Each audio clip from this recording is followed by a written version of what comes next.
Assalamu alaikum. Today we will see the examples of control of local blood flow in certain local regions of the body. And here we are. Let's start with the coronary circulation. Coronary circulation means the blood flow to the heart. We are giving 5% of the whole blood that is getting out of the heart per minute to this organ which is supplying this cardiac output to the body. So आपके पास 5 litres blood है जो पर minute आप aorta में भेजते हैं, उसमें से 5% यानी 250 मिलीलीटर जो है वो ये वाली आर्टरी, ये देखें, लेफ्ट कॉरोनरी आर्टरी और ये राइट कॉरोनरी आर्टरी, इनसे निकलकर सीधा हार्ट में पहुंच जाता है. 250 milliliters is going to the heart per minute. And then if there is an need of increasing the blood flow, the activity of the heart, as soon as it increases, you increase the heart rate or you increase the stroke volume, there is more oxygen consumption by the heart, and this produces hypoxia and this produces vasodilation. Moreover, when the ATP is not available, ADP is broken down. When ADP is not available, AMP, adenosine monophosphate, is broken down into adenosine and phosphate.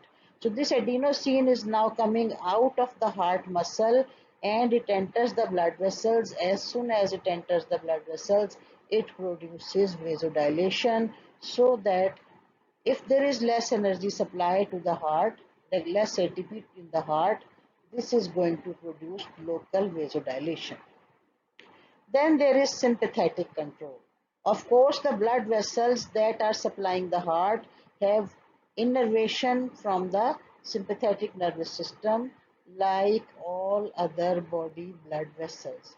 But they have got alpha receptors. But the major issue is that as soon as the activity of the heart increases by sympathetic stimulation, metabolites that are produced in the sympathetic stimulation produces much larger amount of vasodilation as compared to the vasoconstriction that occurs by the sympathetic nerves.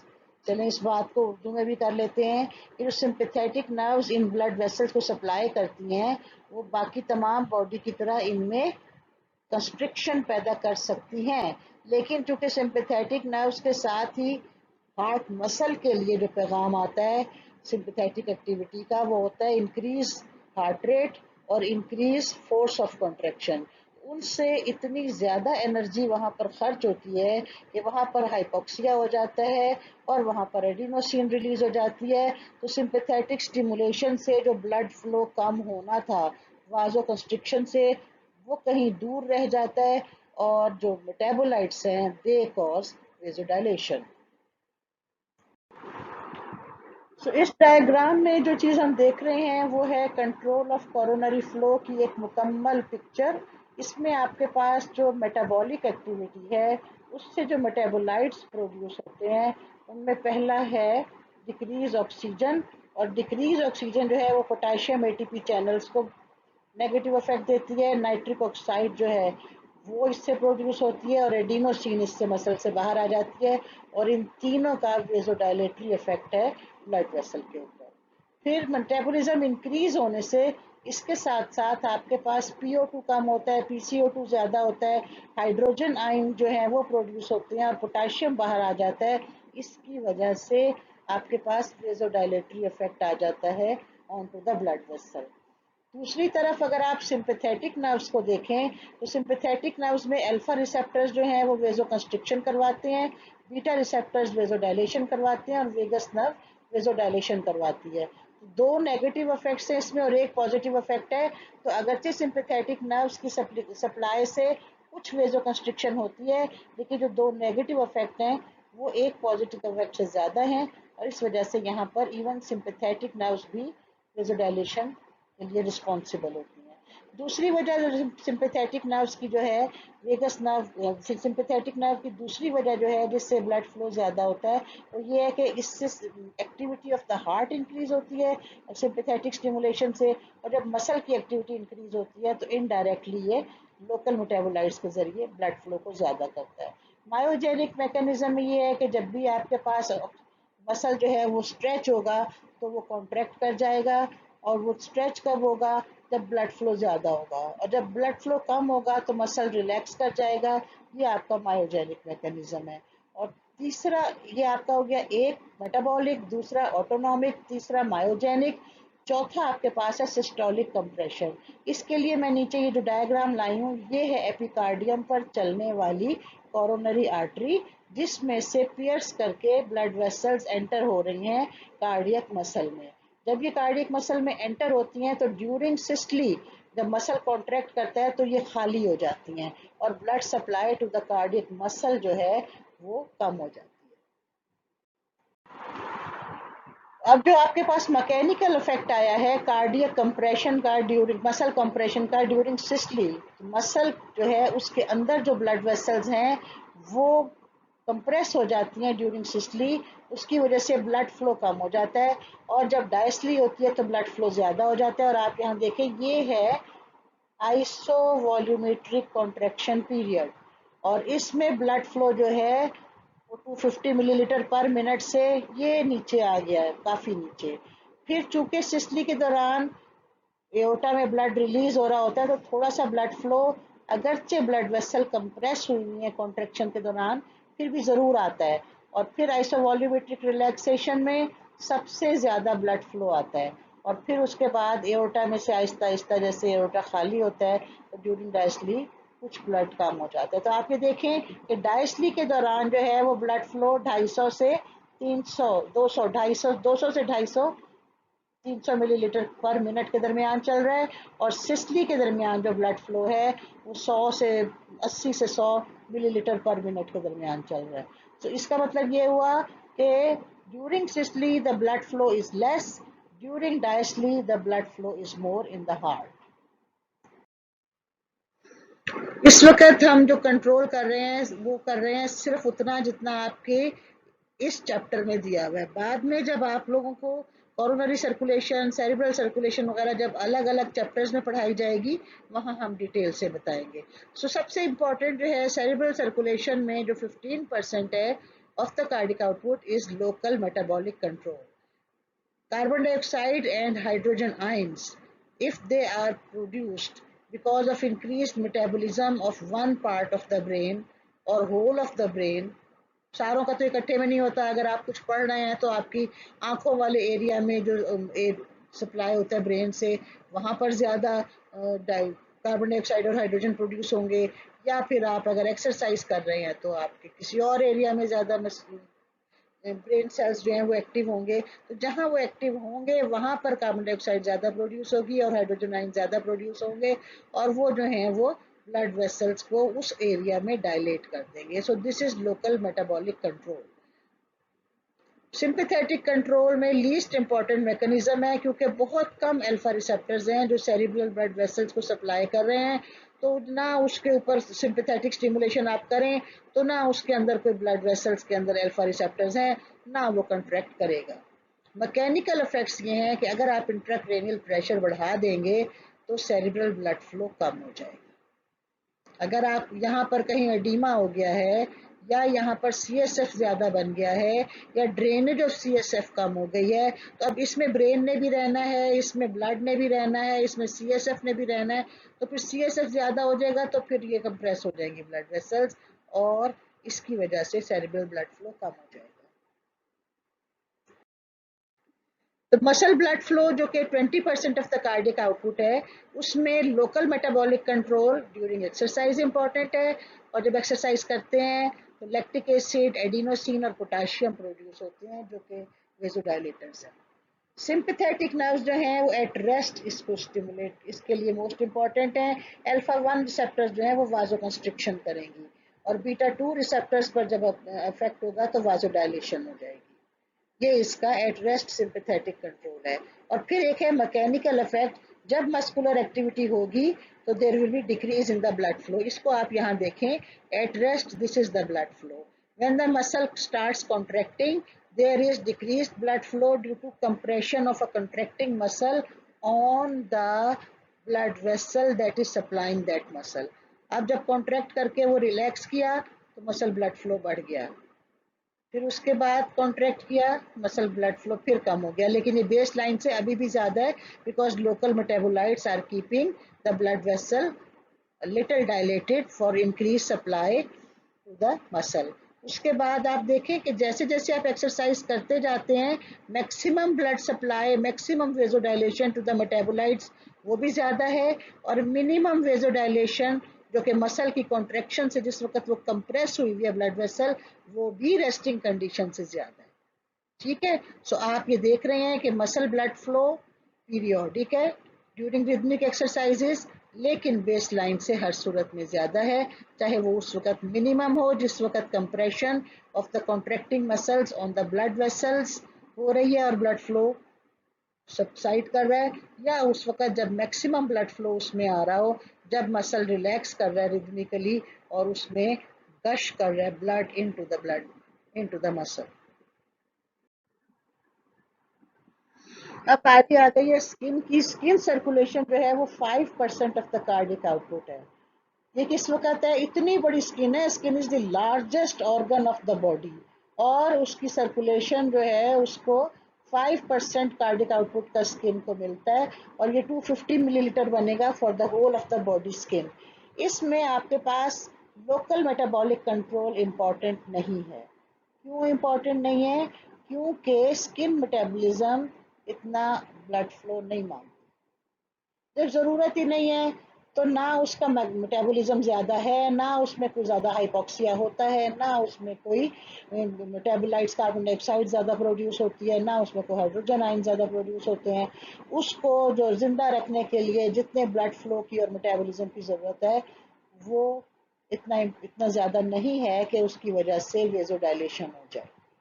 लेकिन skin का function क्या है? Temperature regulation, और उसके लिए sympathetic nervous system under the effect of hypothalamus वो इसको control करता है। जब सर्दियां आती हैं तो सीवियर वाजो कंस्ट्रिक्शन होके ये ब्लड फ्लो जो है कम हो जाता है, और जब गर्मियां आती हैं तो सीवियर वाजो डायलेशन प्लस स्वेटिंग होकर ये जो ब्लड फ्लो है ये यहाँ पर ज़्यादा हो जाता है।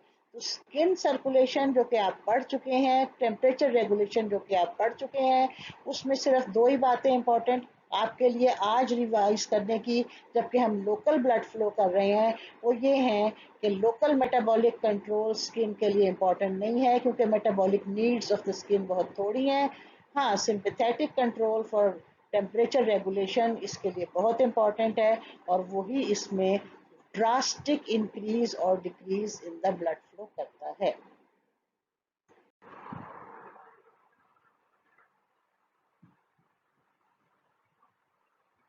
अब हम देख रहे हैं कि पल्मोनरी सर्कुलेशन क्या है। पल्मोनरी सर्कुलेशन आप रेस्पिरेशन में पढ़ भी लेंगे, पढ़ भी रहे होंगे। इसमें इंपॉर्टेंट बात यह है कि अगर हार्ट पूरी बॉडी को 70 मिलीलीटर पर मिनट और 5 लीटर, 70 मिलीलीटर पर बीट और 5 लीटर पर मिनट दे रहा है, तो वो लंग्स की सर्कुलेशन को भी इतना ही ब्लड पहुंचा रहा है पर मिनट। इसकी जो रिक्वायरमेंट्स हैं लंग्स की वो कोई ख़ास नहीं है ऑक्सीजन की। उसको इतनी ऑक्सीजन नहीं चाहिए ब्लड वेसल्स को, वहाँ कोई बहुत बड़े बड़े काम नहीं हो रहे जिसम के लिए मेटाबॉलिज्म के लिए ऑक्सीजन की ज़रूरत हो। लेकिन अगर आप इसको देखें तो लोकल मेटाबॉलिक कंट्रोल इसका मोस्ट इम्पॉर्टेंट है। क्यों? जब भी हाइपोक्सिया होगा तो ये वेजो कंस्ट्रिक्ट कर जाएगा। आपने याद रखना है, पल्मोनरी सर्कुलेशन आपको डॉक्टर शुमाइला पढ़ाएंगी, पढ़ा रही होंगी या पढ़ा चुकी होंगी। उसमें सबसे इम्पोर्टेंट बात यह है कि ब्लड लंग्स में वहाँ जाता है जहाँ उसे ऑक्सीजन मिलती है और वो ऑक्सीजन लेकर वापस जा सकता है टू द बॉडी। लेकिन अगर बॉडी में ऑक्सीजन, लेकिन अगर जो लंग्स हैं उनके अंदर कोई एक ऐसा एरिया है जहाँ पर हवा नहीं पहुँच पा रही और वहाँ पर ऑक्सीजन नहीं है, तो lungs are wise enough to shunt blood from that area. वहाँ vasoconstriction हो जाएगी और वो कहेंगे तुम्हारे पास हमारे लिए ऑक्सीजन नहीं है, हमने तुम्हारे पास ब्लड नहीं भेजना. So जब भी हाइपोक्सिया होगा हवा में या किसी एक हिस्से में लंग के कोई ऑब्स्ट्रक्शन हो गई है, कोई निमोनिक पैच हो गया है या कोई और मसला हो गया है, तो उस एरिया में जहां हाइपोक्सिया हुआ है वहां पे ब्लड वेसल्स जो है वो कंस्ट्रिक्ट कर जाएंगी और ब्लड उस एरिया में नहीं जाएगा, क्योंकि ब्लड तो वहां ऑक्सीजनेट होने के लिए जा रहा है, तो जहां हाइपोक्सिया है वहां ब्लड जाएगा ही नहीं. Second is the sympathetic control, and this is not important here क्योंकि लंग्स में इतना कोई ऐसी एक्टिविटी नहीं हो रही कि सिंपैथेटिक नर्व्स इसको कहें कि तुम वाजो कंस्ट्रिक्ट करो. मैकेनिकल इफेक्ट्स अलबत्ता लंग्स में आते हैं. whenever there is lung inflation it attracts the blood by negative pressure. ये आपने बाकी जगह देखा मैकेनिकल इफेक्ट्स जो हैं वो कंप्रेस करके ब्लड को बाहर निकाल रहे थे, लेकिन लंग के अंदर मैकेनिकल इफेक्ट ये है कि जब भी आप इंस्पायर करेंगे लंग का वॉल्यूम बड़ा होगा तो वो अपने अंदर ब्लड को सक करेगा by negative intra-alveolar pressure and negative intra-pulmonary pressure, and this is very important for control of pulmonary circulation. So there is local metabolic control which says if there is a hypoxia, I am not going to send blood to this area. Or there is a mechanical effect which says whenever the lung inflates, we are going to have more blood so that more exchange can occur. That is the purpose of the activity of the lungs. अब हम finally जिस बात को discuss करने लगे हैं, after a long time taken by the local circulation, आप लोगों ने कहा जी लेक्चर छोटे होने चाहिए. लेक्चर छोटे करते करते आपके एक 17th चैप्टर पर बहुत सारे लेक्चर बन गए हैं. अब इसलिए आज जब ये लेक्चर में हमारे पास टाइम है तो we will start the systemic arterial blood pressure, and this is the force exerted by the circulating blood laterally on the walls of the systemic arteries. ये डेफिनेशन है, ये आपको इसी तरह याद करनी है. The systemic arterial blood pressure is the force exerted by the circulating blood laterally on the walls of the systemic artery. It is expressed as systolic pressure, oblique diastolic pressure, and the scale is millimeter of mercury. These are the maximum and minimum arterial pressures during a cardiac cycle. Cardiac cycle का तो अब आपको पता है ना, ventricular pressure curve भी आपने देख लिया था और एओर्टिक प्रेशर कर्व भी आपने देख लिया था. तो ये जो प्रेशर है मैक्सिमम और मिनिमम, ये आर्टरीज में है. कौन सी आर्टरीज? वो जो इलास्टिक आर्टरीज होती हैं. अभी अगली पेज पर आपको डायग्राम भी दिखाएंगे. इलास्टिक आर्टरीज जो हैं वो उनमें maximum pressure after cardiac pumping कितना आता है, और जब कार्डियक पंपिंग बंद हो जाती है तो मिनिमम प्रेशर कितना आता है ड्यूरिंग अ कार्डियक साइकिल, वो ये रिप्रेजेंट होती हैं systolic pressure over diastolic pressure. तो normal value of the systemic arterial blood pressure is 115/75 and it could be 120/80. अब 110/70 भी कह दिया गया है. पहले कहा गया था 120/80 पहले कहा जाता था कि जी नॉर्मल है, उसके बाद कहा जाने लगा कि नहीं जी 115/75 नॉर्मल है और आप 120/80 को भी नॉर्मल कह सकते हैं. और अब ये कहा जाता है कि नहीं 110/70 इज ओके. 110/70 वाले बंदे को आप हाइपोटेंशन नहीं कहेंगे बल्कि उसको कहेंगे कि इसका ब्लड प्रेशर नॉर्मल है. What is pulse pressure? when you subtract the diastolic blood pressure from the systolic blood pressure. Systolic minus diastolic blood pressure is pulse pressure. तो हम 140 minus 80 करें तो ये 40 मिलीमीटर ऑफ मर्करी बन रहा है. हम 115 minus 75 करें तो भी 40 मिलीमीटर ऑफ मर्करी बन रहा है. अगर हम 110 डिवाइडेड बाय 70 करें तो वो भी 40 मिलीमीटर ऑफ मर्करी बनेगा. सो पल्स प्रेशर जो है सिस्टोलिक माइनस डायस्टोलिक वो 40 मिलीमीटर ऑफ मर्करी है. और ये जब आप अपने हाथ रखते हैं ना पल्स के ऊपर, उस वक्त जो आपको प्रेशर महसूस होता है आर्टीरियल वॉल में, ये वो प्रेशर है. Mean blood pressure is the pressure recorded, mean pressure recorded through out the cardiac cycle. इसको फार्मूला क्या है? Mean blood pressure is the mean pressure recorded through out the cardiac cycle, और इसका formula है diastolic pressure plus 1/3 of the pulse pressure. हाँ भाई, अब बताओ ऐसा क्यों? Diastolic pressure plus 1/3 of the pulse pressure. अब आप में से कोई ये बताएगा कि कार्डियक साइकिल की ड्यूरेशन क्या है? 0.8 seconds, ठीक है। Out of that 0.3 seconds is systole and 0.5 seconds is diastole. So the systolic blood pressure remains for 1/3 of the cardiac cycle and the diastolic pressure remains in the blood vessels for 2/3 of the cardiac cycle. तो हम इसको mean blood pressure जब हमने लेना होता है तो हम diastolic pressure plus 1/3 of the pulse pressure लेते हैं, बजाय इसके कि हम ये करें कि systolic plus diastolic divided by 2। हम आमतौर से एवरेज इसी तरह लेते हैं ना, systolic plus diastolic divided by 2, लेकिन हमने यहाँ पर चूंकि सिस्टली और डायस्टली की ड्यूरेशंस फर्क हैं, इसलिए हमने यहाँ पर जो मीन ब्लड प्रेशर लेना है वो डायस्टोलिक प्रेशर जो मेन हमारा प्रेशर है थ्रू आउट द डायस्टली मौजूद रहता है plus 1/3 of the pulse pressure हमने लेना है। तो डायस्टोलिक प्रेशर इज 80, उसमें आप 13.3 40 का 1/3 डालेंगे तो 93.3 millimetre of mercury mean blood pressure होगा। What is the importance of blood pressure in circulation?